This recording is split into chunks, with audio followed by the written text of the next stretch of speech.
Channel open. Welcome back to WeeklyTrek, a proud member of the Tricorder Transmissions podcast network and presented in partnership with TrekCore.com. I am your host, Alex Perry. What's today's date? The date. Today's show was recorded on January 7th, 2022, and is current through the Star Trek Prodigy episode Kobayashi, so beware of spoilers. And if you are in one of the regions where Star Trek Discovery or Star Trek Prodigy has not yet aired, and you are trying to stay spoiler-free, be sure to check the episode article on TrekCore for time codes for each of our stories tonight in order to avoid them. All right, let's get into the show. Good day, Voyager, and welcome to A Briefing with Neelix. It's a catchy title, isn't it? WeeklyTrek is a regular news show covering the biggest stories from the Star Trek franchise. We are in a new golden age of Star Trek. There are multiple television shows in production, possibly more on the way, and enough merchandise to fill the Bajoran wormhole. So stick with me and I'll help you sort the real facts from a lot of the Dominion propaganda that you'll find online. But I can't do this alone, and my guest this week is returning guest and co-host of the Promenade Merchants podcast. It's David Majors. David, welcome back to WeeklyTrek.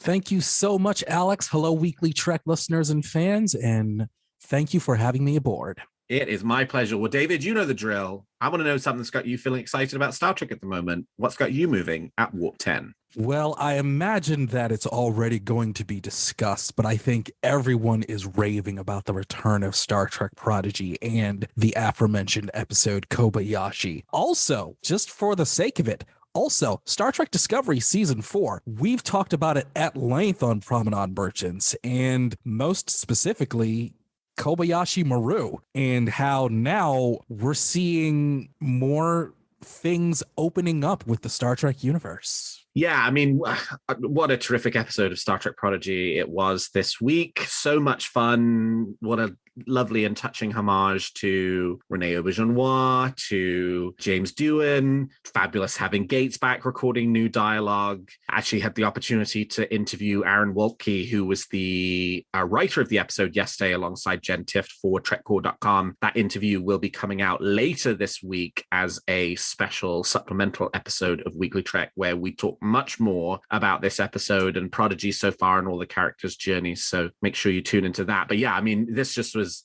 just a fabulous episode. And in addition to, I thought, what was really terrific about it, and obviously this is the thing I'm feeling good about Star Trek this week as well, was the way in which, yes, there was a lot of fan service in the episode, but it was fan service that was done in a way that advances the arc of one of the main characters of the show in Dal, right? This was a really important episode for his character to kind of find his sort of command style and, learn what it means to undertake a no-win scenario. And there was a ton of fun along the way for, long-time Trekkies like you or me. But at the same time, it was still an important episode for the actual characters of this show, which I think was just very artfully done. Agreed, especially in the case of Dal, because Hologram Janeway said in the beginning that she didn't think that Dal was quite ready for the Kobayashi Maru exam. And lo and behold, she was right. Yeah, right. Because he really didn't understand until several attempts. And sometimes you need to know your limitations and learn from your mistakes. And sometimes when you're young and energetic, you don't always listen. Sometimes you are stubborn, and sometimes lessons have to be learned the hard way. Yeah, absolutely. And, this episode, for that reason, I think was really well put together and will serve the character and his arc very well. So yeah, what a terrific episode to come back to Star Trek Prodigy with and now kind of see out the last 4 episodes of the season. And I mean, it's such a packed episode that a lot of people haven't really even started yet talking about the reveal at the very end of the episode that Captain Chakotay was the captain of the USS Protostar. So I think, this is a real turning point for the season, and I'm expecting a big next few episodes. Absolutely. Completely agreed. All right. Well, with that, let's turn to the week's top stories. There's a war going on, and I'm a reporter.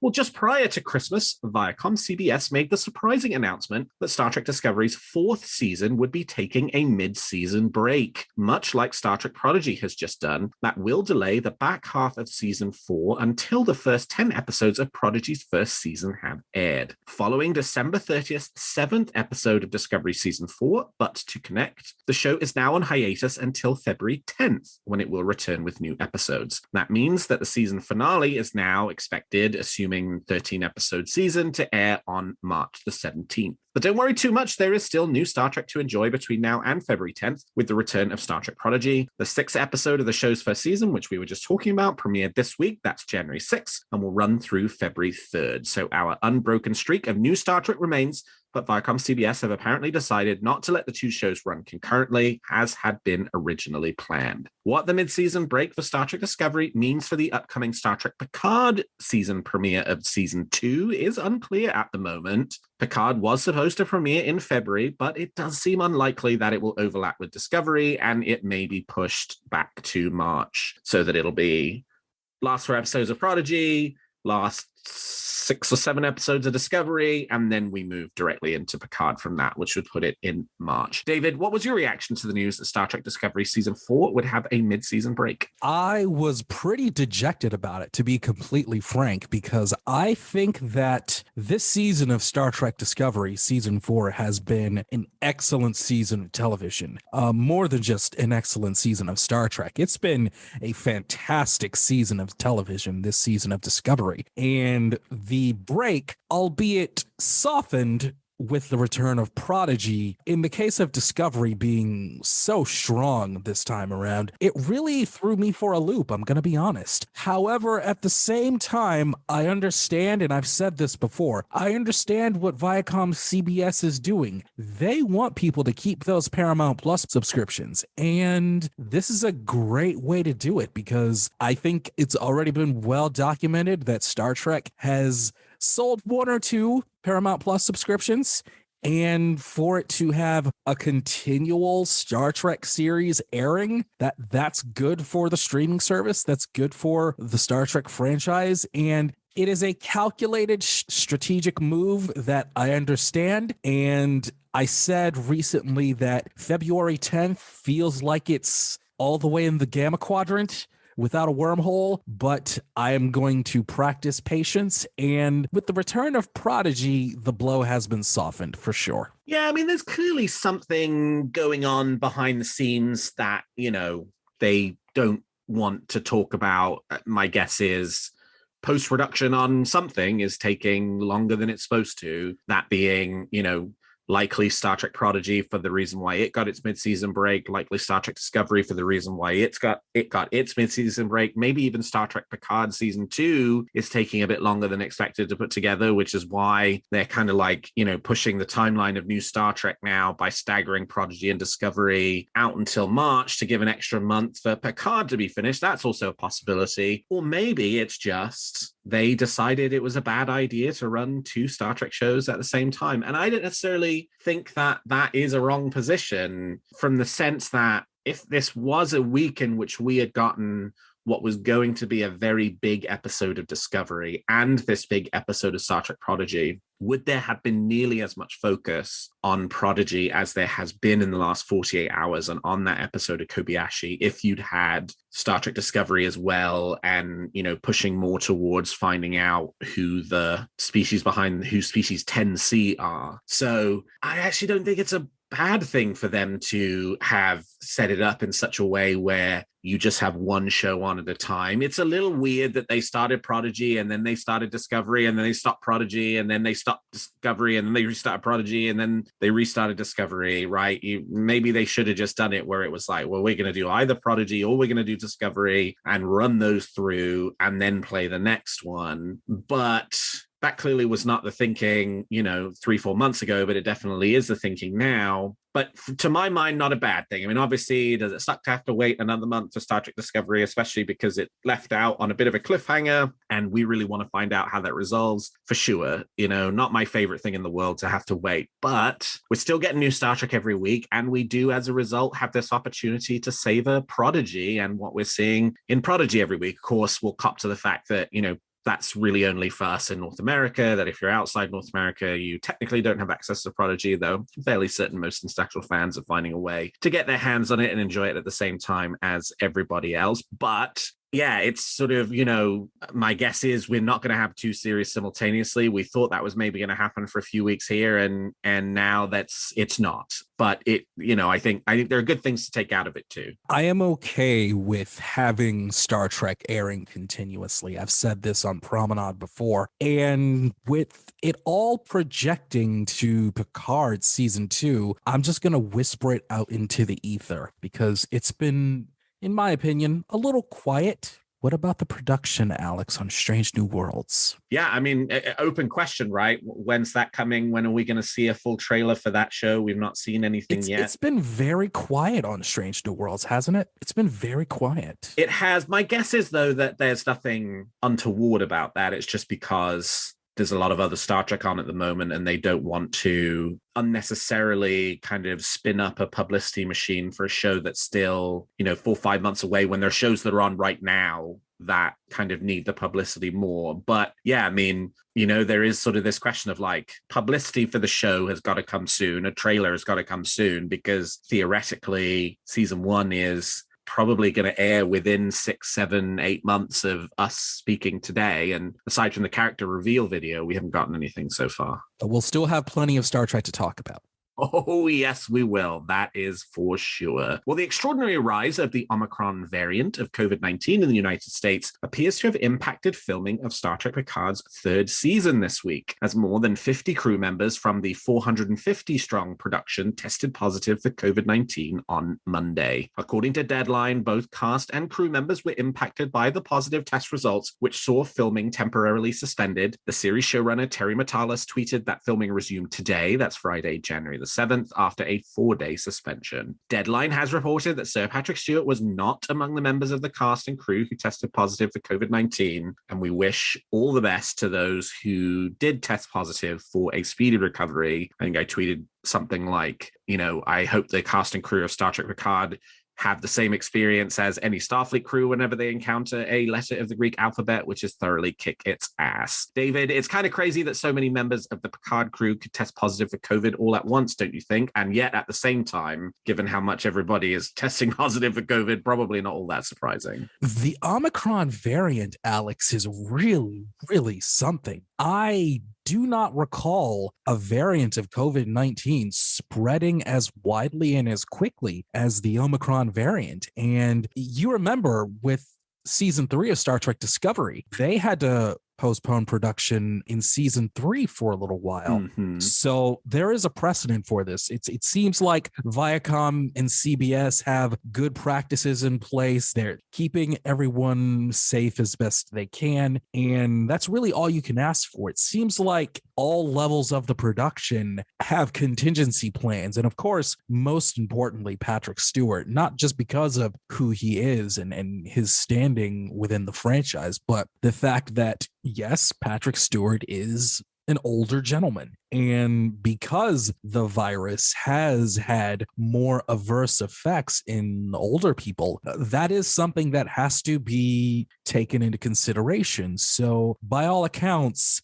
they had a plan in case this happened. They were prepared and they resumed production after only 4 days. So it seems like they had things as best as they could under control. Yeah, and of course, let's acknowledge also this is not an issue that's unique to Star Trek Picard. There are lots of Hollywood television productions right now that are currently sort of seeing a spike in COVID cases and having to suspend filming as a result, as this, COVID variant rips through all parts of society, apparently all at once, all at the same time. So, but, encouraging that the production was only ultimately down for only 4 days before they got filming back underway. And I think Terry Matalas gave us a little bit of a treat with his tweet announcing the return to production, because we've talked about it on this show a couple of times. He has sort of been tweeting pictures out from the filming of season 3 over the last few months since it started. And it's very much sort of like Starfleet chic sort of pictures of LCARs and replicators and hyposprays. And a lot of them have been these LCARs panels. And today, the picture that he tweeted when he said, don't worry about it, we're back to filming today, was quite a distinctive shape. It looked very much like it was the outline for the saucer section of a starship. It was sort of a circle, reminding me a little bit of an ambassador class kind of saucer. But our first glimpse at, it does seem very, very strongly that Star Trek Picard season 3 is predominantly, mostly, somewhat significantly set aboard a classic late 24th century Starfleet ship. That may be a new design, it may be a familiar design, but he's tweeted enough of these pictures of enough different sets and enough different kind of props that initially when he had started tweeting them out, I was like, oh, well, maybe this ship just shows up in the season premiere, and he took a bunch of pictures and now he's just sort of dripping them out. But they only filmed on that for one episode and then they're off, back on non-Starfleet ships. But it's just a lot. We've seen what looks like a sick bay. We've seen what looks like a piece of a transporter room, a piece of a corridor. You don't build that many sets if you're not planning on using them in a significant way. And also there are a couple more kind of, soft announcements today of previous members of the Star Trek art and production departments who are familiar names from the Berman era of Star Trek. It turns out are back working on Star Trek Picard, right? We knew about a few already, Doug Drexler, Michael Kuda, but today there was a little bit of back and forth that indicated that Jeff Mandel, people may know perhaps most famously is the creator of the Star Trek Star Charts book, which in my mind is the sort of seminal sort of Star Charts book. Larry Nemechek's Star Charts sort of updated Jeff Mandel's pieces, but it was an update of what Jeff did. Jeff was the one who really created a lot of that work in the first place. And he's working on Star Trek Picard too. Alex, do we have word on Jeffrey Combs or no? So far, only people from behind the camera. We don't yet know much about people in front of the camera, but it was something else I saw today was Gates McFadden. People obviously been talking a lot because she recorded new Crush dialogue for the Prodigy episode this week. And somebody said, okay, well, now we've had Crush from Prodigy. We just need her back on Picard. And she tweeted something like, well, keep those fingers crossed, which of course you might just say is a very, that's just a very sort of neutral thing to say. Doesn't indicate to you one way or another whether Crush is going to appear in Picard or not. But except to say that at this point in time, so we know that Picard season 3 started filming sometime in September. The expectation, as far as everybody knows at this stage, is that 3 is probably going to be the last season. That this show was only going to run for 3 seasons. And so, and they're filming 2 and 3 back to back. And then that will be it for Star Trek Picard, which means they're probably halfway through filming season 3 right now. Maybe they're on episode 4, maybe they're on episode 5. But it certainly means they know what's going to happen before the end of this show. And they know whether Beverly Crusher is going to be in it or not. And as a result, Gates McFadden knows whether she's going to be in it or not. And so her choosing to tweet a keep your fingers crossed tweet, which definitely is kind of like a keep hope alive tweet, to me says, and of course I'm throwing a theory in right here in the newsy part of the episode. Throw it, do it. That I think you don't, given where they are in filming, given we think this is the end, given that she must know by now whether she has a role in it or not, I think that says to me that Beverly Crusher is in Star Trek Picard season 3 or maybe season 2. I think she said she's not in season 2, so that she's in season 3, because otherwise why would you get people's hopes up like that if you knew it wasn't going to happen? Agreed.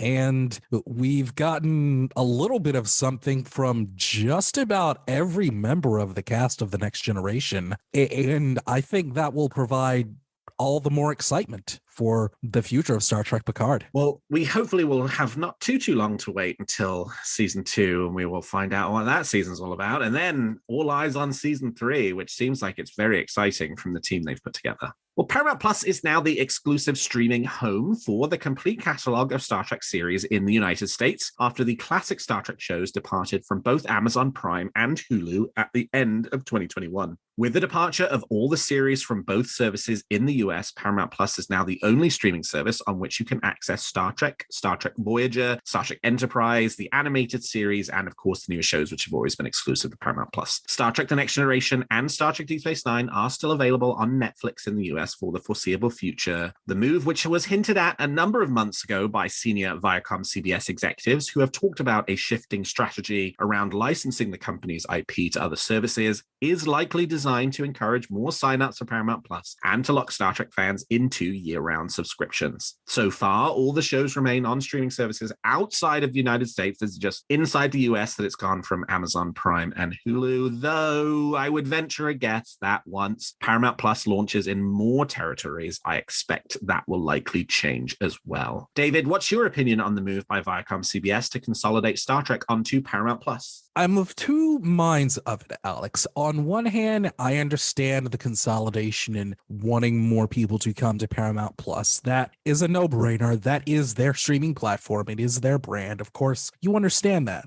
I guess my issue is, however, is the shows that they have on Netflix still are kind of the most popular Star Trek shows, but they don't really have a way of offering a gateway into the rest of the franchise. They have the two shows that most everybody knows, but what if someone with Netflix wants to quickly go to Voyager or quickly maybe check out Enterprise? What are they going to do? And I feel like that might be a mistake on Viacom CBS's part, because you want, and I believe I said this on a previous episode that I was invited on, that there were ways to watch as much Star Trek as you possibly could want on various platforms. And now that's not the case. And I wonder if that's a savvy move on the part of CBS Viacom. Well, my guess is from their perspective,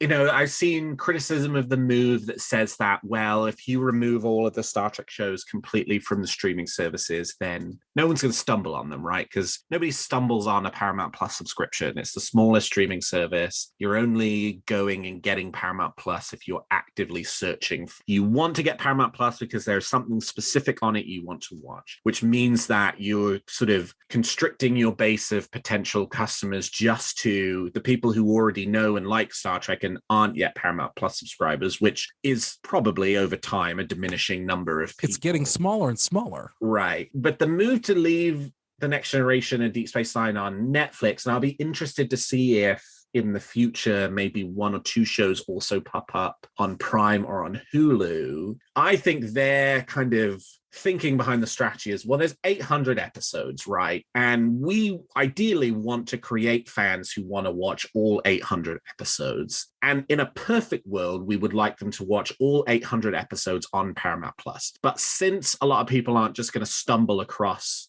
Paramount Plus unless they already know to look for it, let's license out 178 of those episodes, or if Deep Space Nine, multiply that by 2, to kind of serve as a teaser, right? Start watching The Next Generation. You get to the end of The Next Generation. Oh, I really want more Star Trek. I really want to go and I really want to watch more Star Trek. Oh, it's all on Paramount Plus. Oh, well, then I really want to watch the rest of this franchise. I need to go get myself a Paramount Plus subscription. And then you get the subscription and you complete the franchise that way. I think, to me, that feels like the sort of savvy way of doing it would be, Amazon Prime gets Enterprise for a while and Hulu gets Voyager for a while and Netflix gets Next Generation and Deep Space Nine for a while. And they sort of, they rotate them out. So Next Generation and Deep Space Nine will be on Netflix for 8 months, and then those will both leave and Voyager and the original series will come on. And so if you were that kind of consumer, you were like, I do not want to pay for a Paramount Plus subscription, just wait it out. Eventually the shows will show up on your streamer. So they won't be available all the time, just like they do with the movies right now, right? The movies kind of come and go from the different, or they have historically kind of come and gone from the different streaming services. You never knew which ones you were going to have available at any given time, but you always knew there was like going to be one or two at least that you could, access as part of those streaming subscriptions. And it feels to me like that's what in a perfect world they would want to be doing with Star Trek, is give people the opportunity to stumble on something, right? Stumble on Star Trek Voyager and then go, I want to watch the original series. And in order to do that, I've got to get Paramount Plus. And so that converts you into a Paramount Plus subscriber. And then you're accessing the rest of the franchise and doing it through Paramount Plus, which is obviously where Viacom CBS wants people's attention to be for these shows and not on Netflix, Amazon Prime, and Hulu. Which makes sense, given Star Trek Prodigy, of course, airing on Nickelodeon. If you're watching it on Nickelodeon, that might open up someone to watch Star Trek Voyager, and in which case they can see that on Paramount Plus as well. And all of this really ties into getting people to subscribe to Paramount Plus. And I understand the strategy. I am very curious as to how successful it will be. Yeah, I mean, that's right. That's the $64 million question. It's probably even more money than that, right? Is that question of how successful is it going to be? And, you know, it remains to be seen. Does it end up backfiring, right? As some of the critics of the move have said, well, you're sort of turning off the spigot of creating new Star Trek fans if they can't sort of stumble across all of this stuff and get access to it. So, yeah, we'll just have to, like, what's that line between you really want people to come over to Paramount Plus, but you need to be making more Star Trek fans, and just keeping everything on Paramount Plus is maybe not the way that you do that. So I suppose it's something where, you know, if the experiment is unsuccessful, they can easily reverse it and just go out and do new licensing deals with Netflix and with Amazon Prime, who I'm sure will be thrilled to have the shows back because it's a you know, really lucrative library and a lot of episodes. But yeah, I guess it's hey, they want to try this for a while and see how it goes, and maybe it'll be successful and maybe it won't. But it you know, I think and it sucks, right? It sucks. I enjoyed having access to all of the shows on Netflix and Amazon Prime and on Paramount Plus, and you know, I just sort of flip between them. If I was doing a rewatch of something, I would doing it on Paramount Plus, but if I wanted to go and watch episodes out of order, I would go do that on Amazon Prime, just so I wasn't screwing up the like watch next thing on Paramount Plus. And now I can't do that anymore. It all has to be done through Paramount Plus. But you know, it's been that way for a decade, and it was a great decade of having everything available, and it was probably going to change, and it's now changed, and it sucks that it's changed, but hey, there's still a place where you can get them all, and most people who listen to this show are almost certainly subscribed to Paramount Plus or whatever the streaming service is in your country that offers the new shows. So it's not ultimately that big of an impact for anybody who does that. Well, and lastly this week, IDW Comics have announced a new comic series tying into Star Trek Discovery. Star Trek Discovery Adventures in the 23rd Century will be a 4-issue miniseries by veteran Star Trek comics author Mike Johnston and Discovery TV writer Kirsten Beyer that will shine a spotlight on 4 members of the Discovery crew. The first issue will focus on Cleveland Booker's Cat Grudge, with subsequent tales centered around Helm Officer Kayla Detmer, the Saurian Science Officer Linus, and Adira Tau. The series is scheduled to be released in the first half of 2022. We don't have an exact date yet for the first issue. David, are you a fan of Star Trek comics? And is this a series you think you might be interested in checking out? I will be checking this out because I have been looking for an entry point for Star Trek comics. And I love everything that comes from IDW, most specifically the Sonic the Hedgehog comic, very near and dear to my heart. And the Star Trek comics have always kind of been a bit more in the TOS era. So I'm definitely really interested in seeing something that is from the current era and with the characters on the Discovery, because since Discovery has started, this is something that fans have always asked for, wanting to see more of the crew of the Discovery on their own adventures. Detmer, Owosakun, Reese, Dalton, all of them, Bryce, the entire crew of the Discovery, people have wanted to see and hear more from them. And now we have that opportunity. And most notably, Adira Tal, this is going to be a great spot for them because, one, it will be a standalone story, and 2, it will also coincide with Discovery currently airing. And I think that, for me personally, right now is a great starting point for Adira Tal to show some real depth and some real character growth, and I'm really looking forward to their character arc going forward. Also, Alex, most notably, a comic book shop just opened about 5 minutes away from my house, and best believe I will be going there and asking them about this. Well, there you go. It's a nice way of supporting a local business as well as getting some good Star Trek stories. Yeah, I'm really pleased about this. I've been disappointed in the last really two and a half years that they've not not had more kind of tie-ins to the current shows. The last one we got was the Star Trek Picard comics tie-in, which gave the origin story for Laris and Zhaban. And that was like January, that was like November to February 2020. Yeah, which is now 2 years ago. Since, I mean, there's obviously been other Star Trek comics since then, the Year 5 series and some of the other, the Star Trek Deep Space Nine Odo series, but nothing that's tied into the current Star Trek shows. And I have sort of been disappointed that there hadn't been anything, and so glad that they're finally getting back to doing something. And, this seems like a cool way of giving some extra backstory to some of these characters who otherwise maybe aren't getting a ton of screen time, right? Like Grudge, honestly, it's just a kind of a cat who's on screen in certain scenes. It doesn't necessarily make sense that we find out Grudge's origin story in the show, but that's the kind of thing that's perfect fodder for a comic. So yeah, really pleased to see them doing this again. I hope they do more of this. It'd be nice to get a Picard season 2 tie-in comic. It'd be nice to get some of the new shows too, right? Like Lower Decks and Prodigy. We've got nothing in the sort of published realm on either of those two shows, and Lower Decks has now been around for a year and a half, so it's plenty of time for them to have come up with and put into production something, and we haven't seen it yet. So yeah, this is a good thing. Glad that Mike Johnston and Kirsten Beyer are back doing Star Trek comics tying into the modern shows, and excited to see where they take it. Agreed. All right, well, we've talked about the facts, and now let's speculate on what's going to happen in the future of Star Trek. You make some very good points, Captain, but it's still all speculation and theory.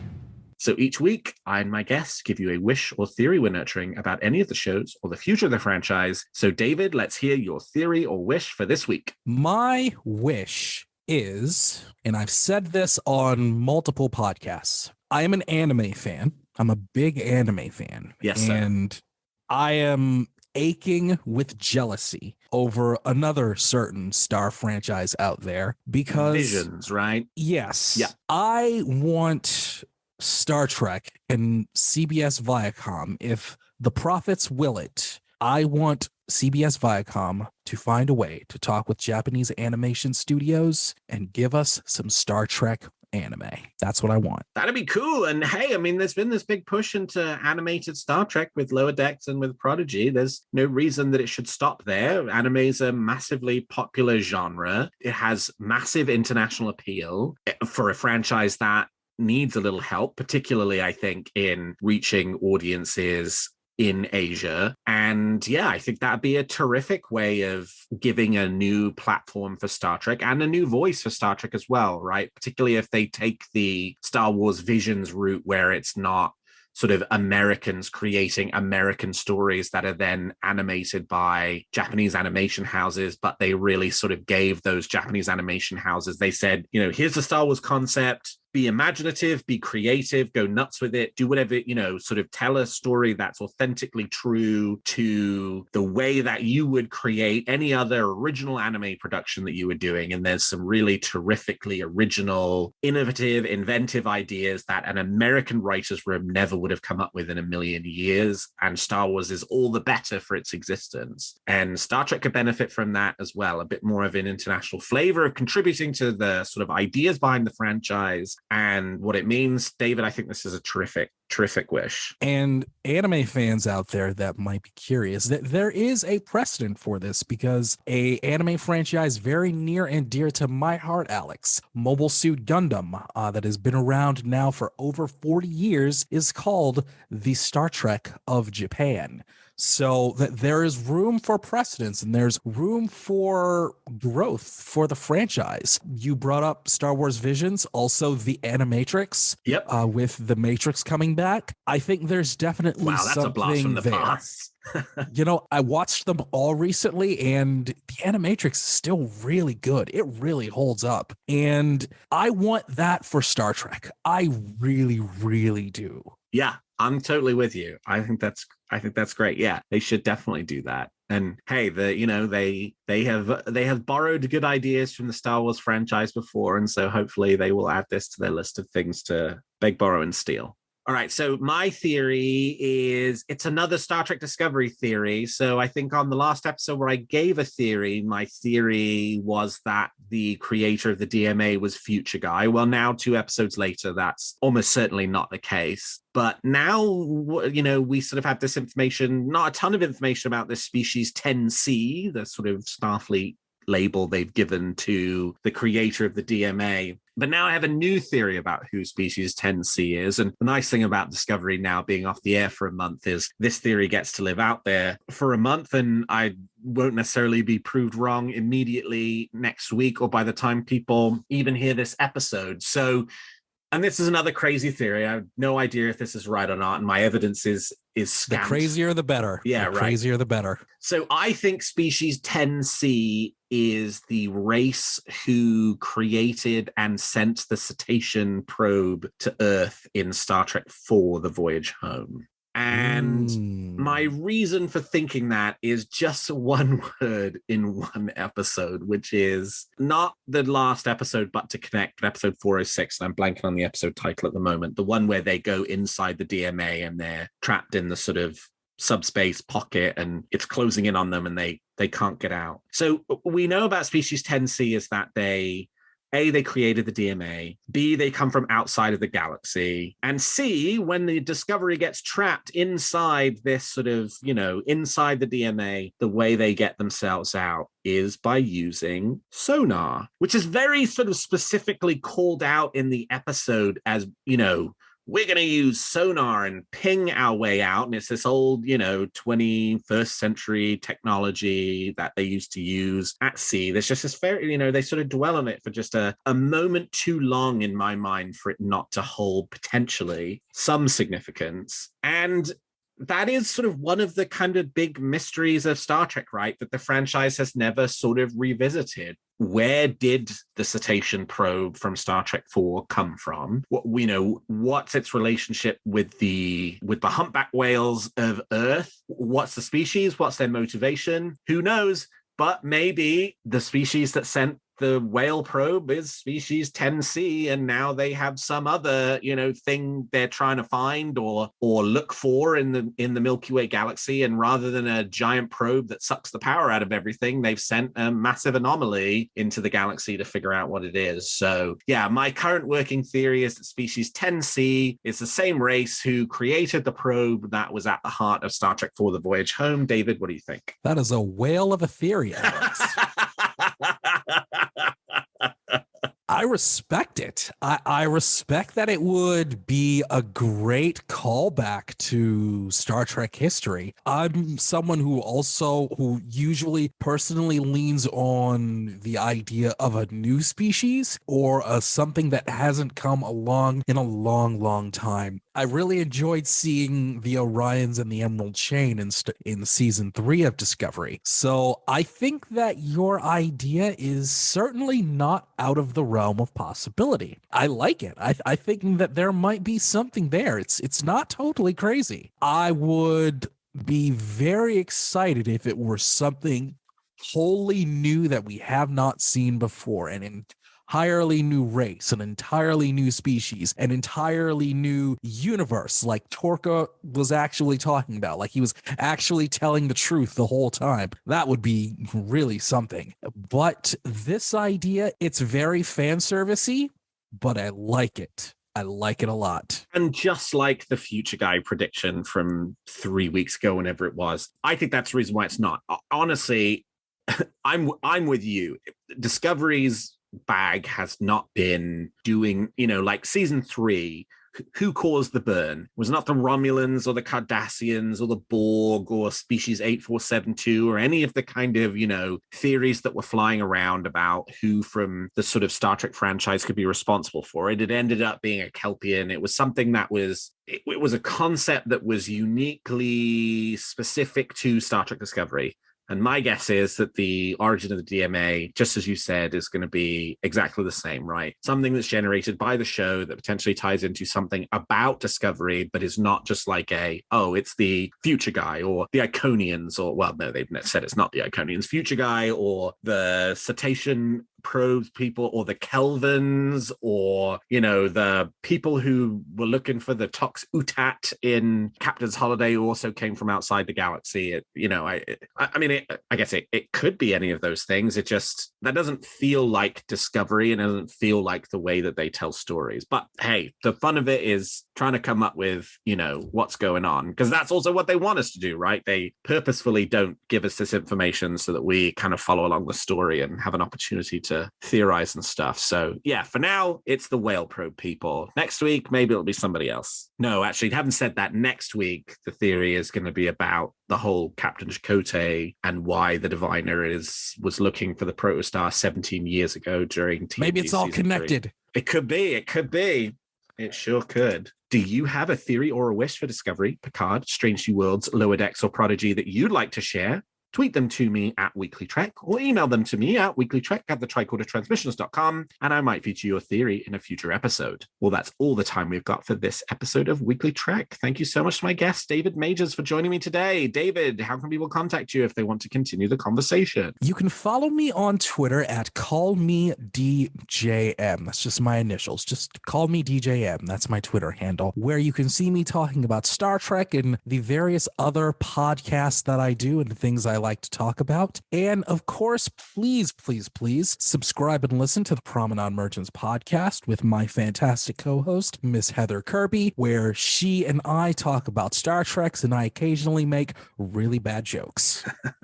And you can find this show on Twitter at WeeklyTrek and me at Alexander T. Perry. And if you enjoy the show, please consider leaving us a 5-star review on your podcast player of choice. And please check out some of the other great shows on the Tricorder Transmissions. And if you like our shows, please also consider becoming a Patreon of Tricorder, which you can find at patreon.com/the-Tricorder-Transmissions. And lastly, if you're looking for Star Trek news on the internet, I hope you will turn to trekcore.com. Well, thank you, David. Thank you to all of my listeners. And until next week, live long and prosper.